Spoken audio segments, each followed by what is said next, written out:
Oh, it's comforting to hear that if Kieran Perkins had wanted to get off, he wouldn't have been hurt anyway by Randy Mamela, who shuts out the screams of his passengers as he takes them around. We are seeing race pictures now of the 250 production classification. I'm not sure how any of these guys travel over 1,500 metres of freestyle, but they certainly do know how to handle a production bike, as we go now to Warren Smith and Kevin McGee.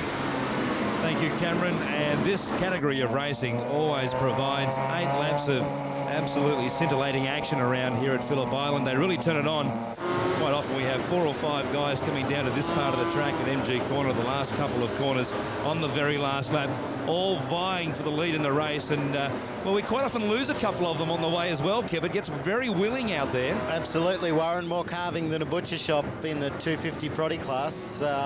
The boys very hungry to show what they can do in front of all the important people here at the Qantas Australian Grand Prix as well. So it's a very important race for the 250 production boys. Of course, so many good races have come through this category of racing in Australia here. Troy Corser, Anthony Gobert, Michael Doohan himself, just a whole list. Matt Pretty Mladen. much most of us, yeah. Matt Mladen, Peter Goddard, myself. I started on 250 proddies as well. So, I mean, most of the guys, and it is an absolutely excellent starting point for a young endeavouring rider, I guess, Warren. Speaking of young endeavouring riders, a very good one is Aaron Gobert, the brother of Anthony Gobert. He, along with Alex, his other brother, are riding here this weekend. One of them in the 250 proddies, that's Aaron. We'll see him in action in a moment on bike number 5 there on the front row of the grid. Alex also racing in the Supersport category. There's the man on pole position, Ben Attard, on board the number 12 machine. The Aprilia RS250, that is the bike of choice in this category of racing these days. It was a Suzuki RGV 250 dominated category a couple of years ago, but Aprilia have come up with this machine over the last 2 or 3 years and certainly have dominated racing in this category for the last couple of seasons. Everybody lined up and set to go here, not too far away. And this will be hot action, I can tell you.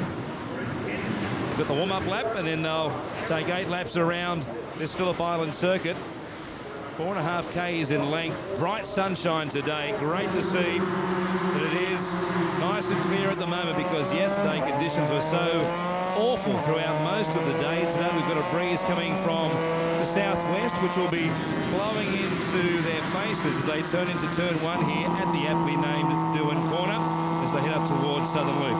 Let's take you through the grid and you'll see who is on the front row. As we said, it is Ben Attard who has pole position. Rodney Taplin, Aaron Gobert and Dion Coote make up row 1. Josh Brooks, Danny Carter, Brendan Clark and Brent George will make up the second row of the grid. On row 3, it's Fleming, Henderson, Johnny Chiodo. They're one of the real old stages of this category, and Mark Aitchison as well. Back on row 4, Simonson, Tonello, Chris Sinon and Shoshan Baird on row number 4. Back to row 5, Stanley Wicks, Bansell and Coote. And then Winnie, Bugden, Glennon and Osborne, they make up row number 6. An all-Australian field as far as the top 6 rows are concerned. And with 8 laps to go, it should come down to the last couple of corners, as it invariably does in these dry conditions. If there was a little bit of rain about, that might sort them out a little bit more and string the field out.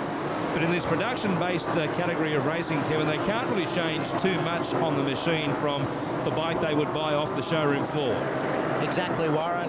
Brake pads, tyres, things like that. And you've got I think it's a 10% jetting range that you've got to keep within. So very strict rulings, and that's perfect because it shows on the racetrack when the guys are trying to draft and get by each other. It makes the machinery very even, and it's basically up to the rider from that point on. And it's a good way to get things going here this weekend as far as racing on Fox Sports goes, because it's going to get hotter as the weekend goes on. Tomorrow promises to be one of the great days of racing here at Phillip Island. The 500cc and 125cc titles have already been wrapped up, but there is a phenomenal battle in prospect waiting for us in the 250cc category, and with Olivia Jacques and Shinya Nakano, the 2 Yamaha teammates there, just 2 points separating them. at the top of the point standings. It promises to be a terrific battle between them. Dejiro Kato, a Honda rider from Japan, also a chance there, and even Toru Ukawa, 25 points back, still can be a factor in the championship and certainly can help out his fellow Honda rider Dejiro Kato at some stage during the race. But the Honda men have a big battle because the Yamaha guys, Jacques and Nakano, have been terrific. That's in the 250cc Grand Prix category. This is 250cc production racing you're about to see. The times from the 250cc GP bikes aren't too far, only 7/10 of a second so far this weekend, separating the best times in the 500s to the best times in the GP in the 250 category. Well, these boys get around here in around about 1:47 or so. That was their qualifying times. That wasn't when the conditions were all that good, so we'll see what times they are able to muster here in much better conditions, with a light breeze coming out of the southwest. As we said, it will be in their faces heading down towards Southern Loop, but it certainly will be pushing them along as they go up the back of the circuit through Siberia and up towards Lukey Heights. This will be a huge battle off the front row of the grid for the whole shot, getting into turn one at Dewan Corner. Waiting, we have red lights, we have green lights. We're racing for the first time this weekend. This is the 250cc production category, and they pour their way down towards Dewan Corner. A good start off the front row from all of the men, and getting the whole shot for the first time. It does look as though it was Ben Haddad, the pole sitter on board the number 12 machine, who might have got round there first. Definitely got the thing off the line very smoothly, Warren, and just motored down to the first corner in pretty much an easy way. Actually didn't have to outbrake anybody or anything, so it was a reasonably calm first turn. Aaron Gobert certainly latching onto the back of him very quickly, though. Brendan Clark up there in third place in a great battle, dueling it out for the moment with a host of riders right behind him as they flash past the ripple strip for the first time, getting through turn 3 and down towards Honda Corner. The first of 2 hairpins here at Phillip Island, 4.5 Ks in length. This particular circuit, a couple of moments there back in the field for a couple of riders who got it out of shape getting into the hairpin, but it is the poleman, Ben Haddad, who leads them around Siberia for the first time with the new Australian 250cc production champion, Aaron Gobert, the younger brother of Anthony, of course, right in his wheel tracks in second place as they come up towards the hay sheds. Brendan Clark sitting there in third place. Also amongst that battle for third, fourth and fifth was Danny Carter, a long-time campaigner also in the Proddies. Clark was very wide, getting around the top of Lukey Heights there. And cutting back in behind him in fourth place was Dion Coote. But it's still Haddad out in front doing a good job.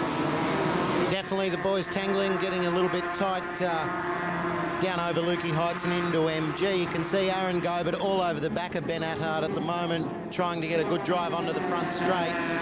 So important will be slipstreaming as well. So Aaron Gobert should be able to pick up the draft there without too many problems, but may well have lost a little bit of time into that last turn. Didn't get around turn 12 as well as he would have liked, I'm sure, as they go across the top of the rise and down towards Dewan Corner again. It's still Haddad who holds off Gobert, who did pick up a little bit of ground on him as they ran from the start-finish line down through turn 1, and they come around Southern Loop for the second time. I bet Aaron Gobert ticked all that time up in the braking area, Warren. That'd be for sure. Just you can try really hard into that first turn. You've got to be careful not to get in there too hot, because if you get wide on the exit, the only way is on the grass. Look at him go. Slipstreaming his way up underneath Ben Haddad, side by side as they come to Honda Corner. Haddad last onto the brakes, a little bit hot, out-braked himself, and there goes Gobert up the inside. Haddad was just trying a little bit too hard. You can see he waited those extra couple of metres to grab the front brake, and then Gobert went up the inside. Yeah, Gobert had the tighter line up the inside. Haddad had to carry more speed on the wider line, and just couldn't quite get the Aprilia pulled down on its side and turned in time. So Aaron Gobert slipped up the inside. You could also see in that braking area that the back of Aaron Gobert's Aprilia was bouncing all over the track as well. Up across the top of Lukey Heights again. They've put a little bit of a gap between themselves in this battle for third place, which at the moment is being won by Dion Coote. And here we are back at Honda Corner. Oh, one rider went down, landed on the ground. He's very wide out there on the dust and perhaps the marbles.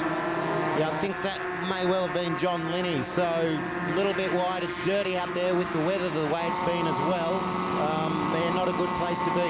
Keep it pretty much on the race line would be the best place. Ben Haddad gets a very tight line coming around turn 12. Now he cuts back into the draft of Aaron Gobert's Aprilia as they come across the start-finish line. Barely a couple of bike lengths between them. Haddad cuts back to the inside, side by side almost, as they come down towards Doohan Corner.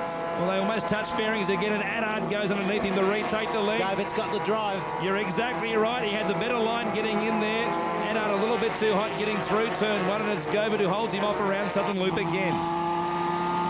Aaron Gobert there, that's what I mentioned. You've got to be a bit careful with that first turn. If you get in there a little too hot, you run wide on the exit and you just can't pull it back around and get it into Southern Loop.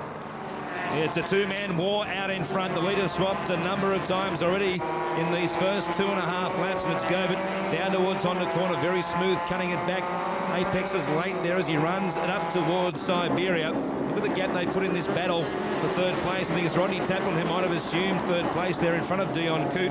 Taplin was the second fastest qualifier and second to Gobert in this year's ARRC Road Racing Championships. Aaron Gobert picking up a 250cc prody title just in front of Rodney Taplin. They had a great battle throughout the 7 rounds, which was wrapped up in Mallala in South Australia a couple of weekends ago. But it's still Gobert out in front of Ben Haddad, and they promise to be this close throughout the race, and quite possibly a lot closer as they get towards the finish line. Exactly, Warren, and I think Rodney Taplin is actually picking up Aaron Gobert as well. Another drama, Mark Stanley getting it all out of shape in the Honda Corner. Well, being wide getting into Honda has brought a couple of guys undone. John Linney on last lap, and then Mark Stanley laying it down as well. So a little bit ordinary if you're going to try to get a wide entry into Honda, so probably should stay away from that, boys. Aaron Gobert still got the lead, but Ben Haddad just slips by down the draft. Got himself on the inside again into the first turn. We'll see if he can make better of it. No, Gobert, very brave, rode around the outside of him into Doohan Corner there at turn 1. Haddad had to just jump on the brakes a little bit heavier because he was on that tighter line, and as they cut it back around Southern Loop again, it is Gobert who holds Ben Haddad off for the moment. What a great battle this is. Look at Gobert get a little bit wide, getting out of Southern Loop. Haddad's there with him, and I'll tell you what, Rodney Taplin is coming to get them. He's up there and not too far off the back of Ben Haddad. He's about to give them a surprise, I think, Warren. The pace he's come at the 2 leaders with is pretty good, given that the leaders can help each other's lap times out. Rodney Taplin's just got to do it all on his own, and there's the yellow flag out, so there'll be no passing there, and the rider from that earlier crash just being carried off on the stretcher. Mark Stanley being removed from the circuit under the attention of the medical officers, which are here in abundance, of course, at Phillip Island this weekend. And anytime they race here, the Seagulls flash by through frame. We heard Randy Mamela talking about them moments ago. We've seen a number of collisions over the years with seagulls and ibises and all sorts of things down here. They can be a real problem at times. But I'll tell you what, Ben Haddad is going to have his hands full in a moment because here's Rodney Taplin across the top of Lukey Heights. Gobert still holds the lead. Haddad's there in second place, but Taplin is right there in this mix. And I'll tell you what, he might give them a bit of a fright as they go down the straight. He might get the draft and hit the lead, go from third to first in one fell swoop. Exactly, Warren. That was going to be my next point precisely, because the hole punched in the air from Aaron Gobert out front, followed by Ben Haddad. Then Rodney Taplin will just pick up a major draft if he can stay on the track onto the front straight and motor by, but it didn't quite work out that way with that little bit of a tangle with Ben Haddad off the last turn. Gobert doing a good job of holding them off as they go down Gardner Straight once again and around Doohan Corner. It is a great battle out in front here for these 3 men. They look set to fight it out. Gobert very smooth around turn 12 that last time, and neither Rodney Taplin or Ben Haddad could pick him up as they went down Gardner Straight that time. But here is Haddad again, diving, looking to go underneath Gobert as they get towards turn 3. They're very close together now. Here's Taplin around the outside of Haddad again. Watch the braking as they come into Honda here. And Taplin's going to be on the inside. Ben Haddad getting right out of shape and trying to cover and keep Rodney Taplin out, which he's done. But, well, it didn't look real pretty, but it worked. Gobert holds them off. Still is Haddad there in second place. Taplin in third as they come around Siberia again. This is lap number 5, and as they come past the start-finish line this next time, they'll have 3 laps left to run. But Aaron Gobert doing what he's did for most of the season in the ARRC Championships. He won 1 of 2 races in the last round at Mallala. The man who won the other race was right behind him. Ben Haddad picked up the race one, and Madelay cuts to the inside, heading down to MG corner. Very adventurous line, but I tell you what, he might hold it. He does. Great riding. How did he do that? Great move to be able to pull that one off. It was very, very tight on the way down into MG, but, well, he got away with it. Aaron Gobert may have, well, known that, well, he's not going to stop, and I don't want to get knocked off either, so he might have rolled back a little bit, knowing that he can draft him down the straight and pull out into the first turn. Rodney Taplin out near pit wall there. Not too much of a draft out there, but he may well get by at the end here. Here's Taplin going past Haddad up into second place. Gobert reassumes the lead, getting through Doohan corner. He's very good down the straight, I tell you what. Plenty of power from that Aprilia of his. Got it well tuned, obviously. The Alpine Star AGV Dainese machine is hot to trot today. And definitely one thing that Aaron Gobert knows exactly how to do is lead races, because that's one other thing you've got to consider, that there's a lot of pressure here when you're in the lead. And you can see Gobert and Taplin side by side. Taplin hits the lead for the first time with 2.5 laps left to go. Oh, look at Haddad. He didn't even touch the brakes until very late. He won't be able to make it, surely. Gobert takes the lead back from Taplin, who hit the lead for about a nanosecond. Haddad will cut across the front of Taplin to take second place away from him. What about that manoeuvre from Haddad? I don't know how he kept it on the flat stuff. Well, he's run it in very hard a couple of times into a turn, and that was another hairpin where he's run it in really hard. Last time around, MG did the same thing and took over the lead from Aaron Gobert. So Willie's back in second place. We'll see if he'll try the same move again over the top of Lukey Heights and down into MG. Taplin just in the back there in the wheel tracks of Ben Haddad, looking at the rear of the Aprilia of Aaron Gobert, obviously, as they come around MG corner. They go up to around turn 11, this left-hander which comes back on itself. They run past the pit lane entry road. Rodney Taplin, for the moment, just lost the scent there for a second off the back of Ben Haddad, and Aaron Gobert around this top bit of the circuit is very good. What about that? Wow.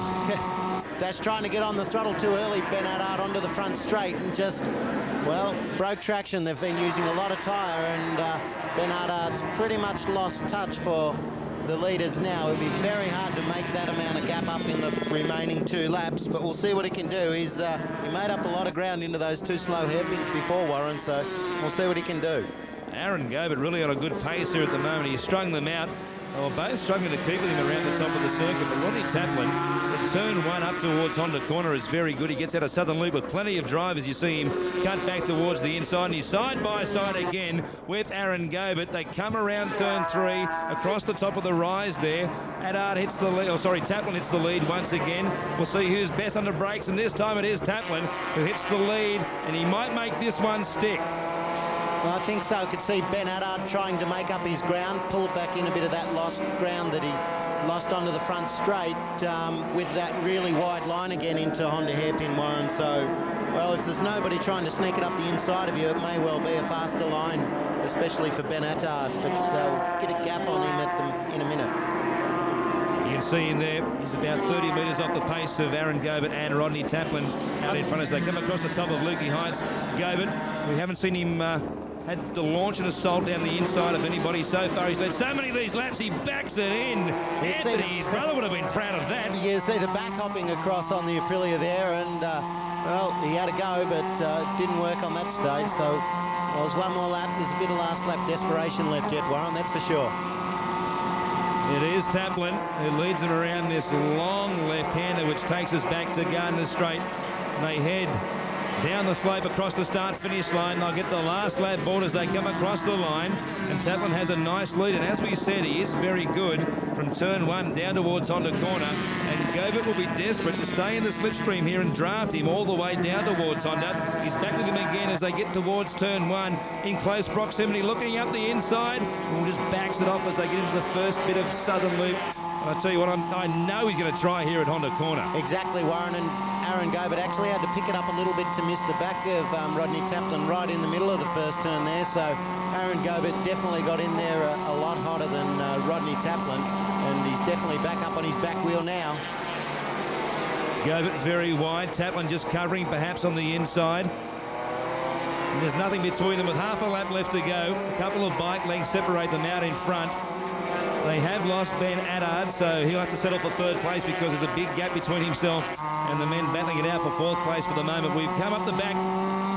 The kink at turn 7 is next, and they run it up towards the Hayshed, then across the top of Lukey Heights for one last time. Taplin is still there. Govert a chance. We'll see if he can try and back it in again, getting down towards MG corner. Govert's got to be making some plans for this last lap move, and this is the obvious one, down into MG, but you've got to be sure that Rodney Taplin would cover it. Govert out to the outside to try to get the good run onto the front straight in all the left-handers. So that might be the plan. Just draft him around the top of the circuit here and get the run coming down the straight, because there is enough time from the end of turn 12, the apex there, to the start-finish line to pick up the draft and slip by as they run down towards the start-finish line. They come around turn 12. Rodney Taplin leads Aaron Govert. What a battle this is. First and second in the championship this year. Taplin will hold him off and win it by about a bike length. Great ride from Rodney Taplin. Aaron Govert gets second. Ben Attard picked up third. That will be the podium in race 1 of the 250cc production class. What a great race between those two men out in front over the last couple of laps. Govert was coming to get him, but Taplin rode a beautiful last lap. Definitely Rodney Taplin. I thought he may well have used up a little bit too much tyre, making the ground up on the early leaders, but obviously he had everything in hand, and well, he got off the last turn exactly right, and Aaron Govert couldn't draft him down to the line. So well done, Rodney Taplin. Good ride from Rodney Taplin. It's a battle from two New South Wales riders. Now here we are on board with Dion Coote getting into MG corner, perhaps a little bit too hot. See plenty of guys lose the front end here. Well, he's wicked up a little bit too quickly there and lost the back end. Yep, just spun it around on the low side, so that was a nice lazy one. That's just like a lay-down deal, Warren, instead of getting flicked over the high side and slammed on the ground very unceremoniously. It's a shame because he was one of the front row qualifiers and was up there in that battle for third place. And there you see the top 5 finishing riders: Rodney Taplin, Aaron Govert and Ben Attard. They will be on the podium. Brendan Clark came home in 4th place and Josh Brooks was 5th. What a great start to racing here at Phillip Island this weekend, Cameron. Yes, going back over time, Warren, I don't think we